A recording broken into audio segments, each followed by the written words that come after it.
Hey folks, I am back with Ethan Forman of the Gloucester Times to talk all things Gloucester and Cape Ann. Once again, we caught him in the middle of a busy week. How you doing, Ethan? I'm doing okay. Look at that. I lost all my hair fell out Yeah, me too. I'm, because I'm catching up. I've been so busy. All We've right, all well, been right off the shoving my top, feet. yeah, well, let's get into the zoning. This is all we've been hearing about for weeks on end now, and finally it got to city council. So where do we stand with all the zoning stuff going on in the city, Ethan?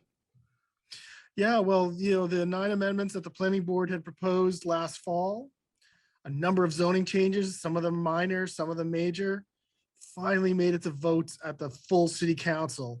It had been in the planning and development committee for quite some time. And now we are at the point where the rubber meets the road. Did I Yeah, get that cliche right? there we go. So 9 amendments come before the planning and development committee, and they split them up. So this tranche of zoning amendments came before um, the committee on Tuesday, and there were votes. And so how you want to look at this, I think when everything's said and done, I'm going to try to reach some of the people who were working on these on the planning board and say, well, how did you do? So in the first go around, one of the biggest things that they were trying to do was to allow you, if you had a single family house, I don't want to make this too zony, zoning, you had a single family house and you wanted to make it a 2-family. You had 3 options.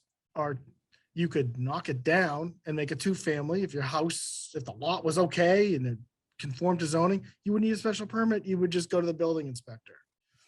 So the other way was I put an addition on my house. If I put an addition on my house, I have to get a special permit. Does it make sense? No. I have to knock down my house. If I want to build a 2-family, I gotta knock it down and build a 2-family. I don't need any special zoning board approval. It takes 3 months to go before the zoning board. You might need a lawyer. It's $300. You got to advertise it. People come out and object.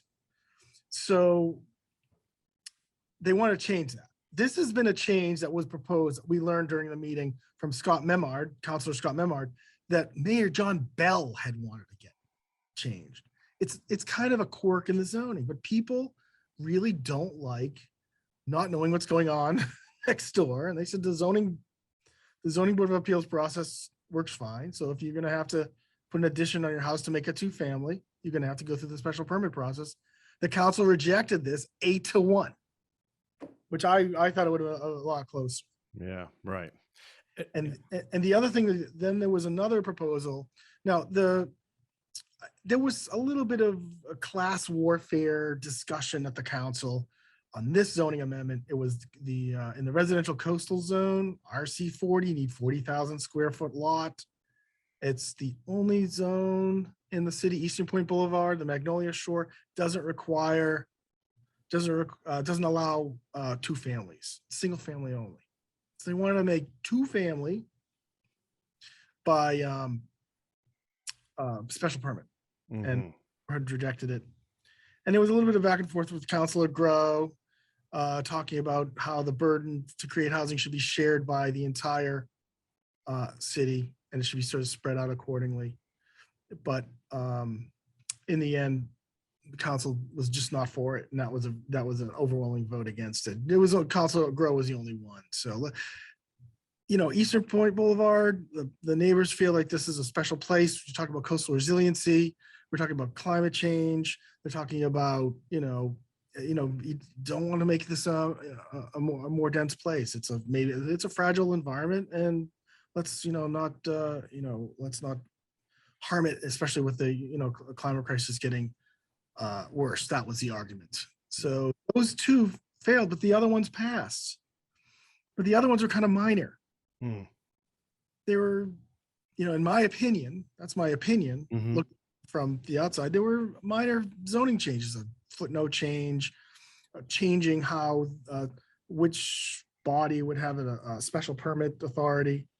The city council, the zoning board. It was not. These are not groundbreaking. I'm gonna create a lot of housing moves. There was one significant, maybe it's more significant than I'm making it out, which is they said, you know what, the old zoning said, you know what, you need a big lot frontage, you need a small minimum back frontage, and it used to make drawing lots really confusing. So now they said they regularized the lot width and in frontage, and I think it's going to make for, if you have a subdivision, it's going to allow for rectangular, more regular shaped lots. Before they'd have to make like these trapezoidal lots, and one house would be out front, one house would be out back along the street. Maybe that change that dimensional change, which I don't fully understand after hours of watching these meetings, maybe that will allow for a few more houses, more regular subdivision development in the city. But overall, I don't think what they did was, groundbreaking. Really move the needle much. Yeah, it's weird because it's such a complex issue, because so many lots in the city are non-conforming, and then you're dealing with setbacks. And Ethan, I want to ask you the vibe you're getting from people who are against these measures. I see it on social law too. It's basically like they're just so suspicious of developers, big developers coming in, that they're sort of rejecting everything across the board because of that. And from what I'm hearing, I don't want to characterize anybody. Yeah. But this concern about something from the outside coming into Gloucester and dictating things. Mm-hmm. There's been a lot of talk about the Metropolitan Area Planning Council. They're just land use planners and they provide consulting work. But there's been this kind of idea that they're coming in, they're trying to shape Gloucester. And that's been sort of part of the debate. Now, I don't know. I haven't really talked to anybody at the Metropolitan Area Planning Council, but I suspect that there's been a little bit too much of this suspicion.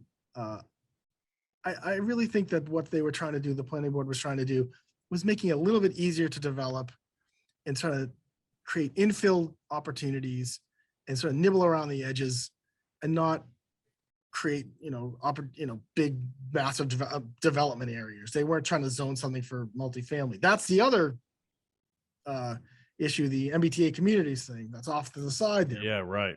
That's not what the planning board was trying to do. This is all sort of locally, organically, like they pointed out, like Scott Memard pointed out, John Bell was trying to get the 2-family conversion with exterior modification change back 25 plus years ago.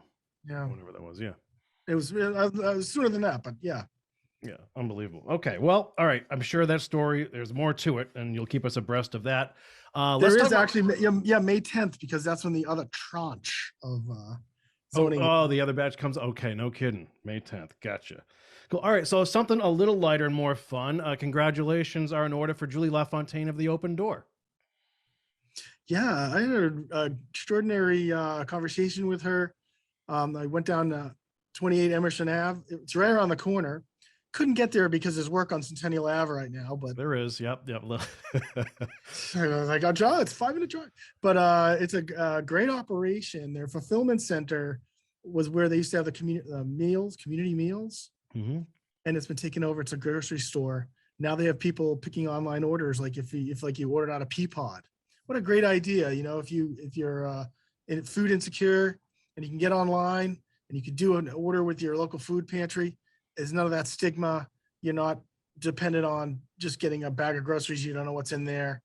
And she had to show me the walk-in freezer and the walk-in fridge.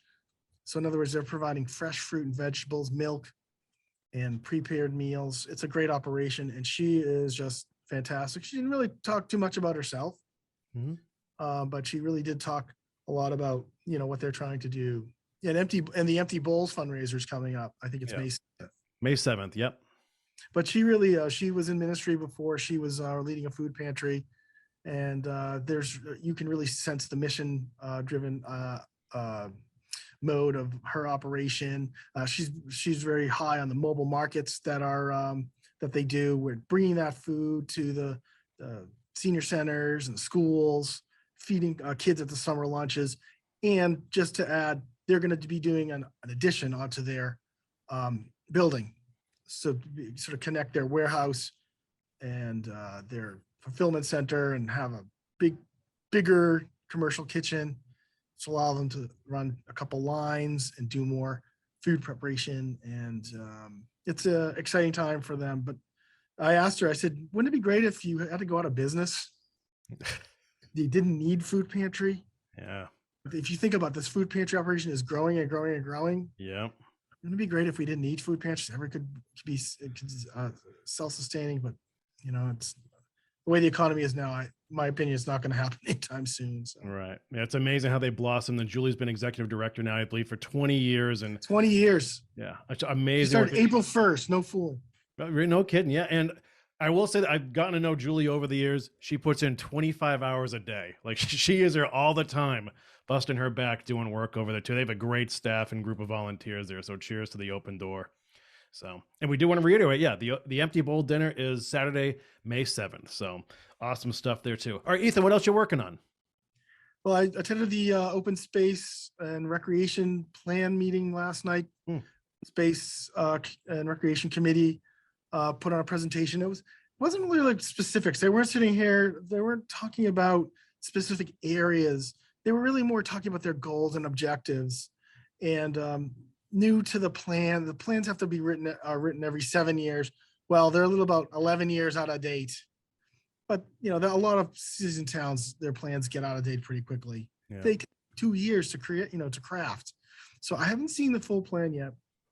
But some of the things that they were talking about in their goals, they added a climate resiliency to look at open space and look at climate, which is new.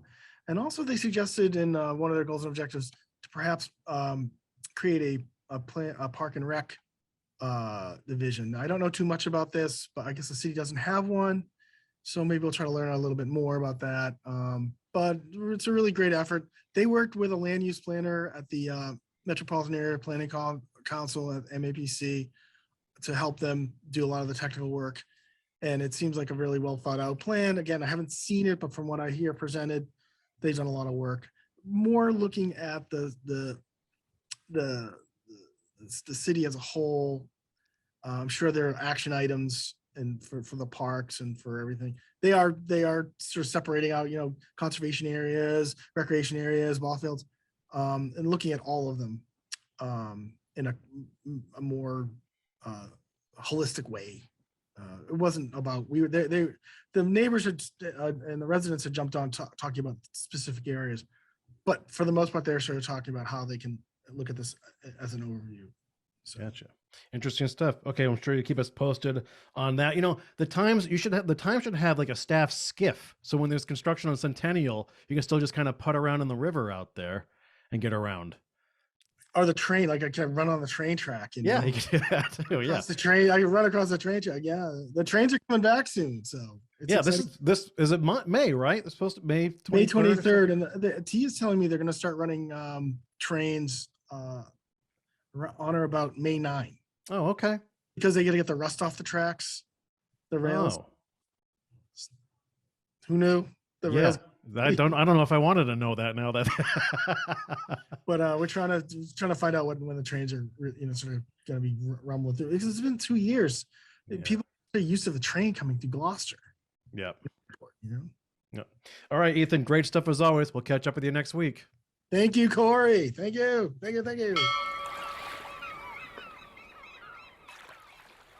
Interested in a sponsorship? Email sponsor@1623studios.org to learn more.